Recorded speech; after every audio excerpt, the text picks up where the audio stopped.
મોરસર ગામે સરકારી જમીન ઉપર પાકા દબાણ દૂર કરવા નોટિસનો સમય આજે પૂર્ણ થાય છે. મામલતદાર શ્રી ક્યારે કરશે કાર્યવાહી? એસડીપીઆઈ કચ્છ જિલ્લા પ્રમુખ.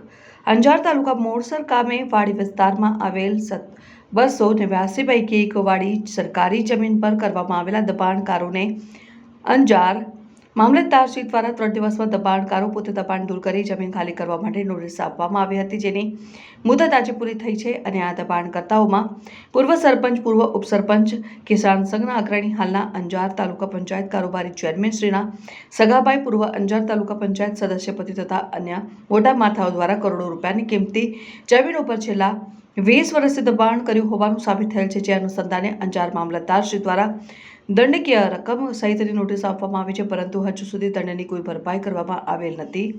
જેથી આવા માથાભારે તત્વો સામે કાનૂની ધારા હેઠળ તાત્કાલિક ધાક બેસાડતી કાર્યવાહી કરવામાં આવે તેવું એસડીપીઆઈ નેતા કચ્છ જિલ્લા પ્રમુખ શ્રી રોશન અલી સંઘાણીએ જણાવ્યું.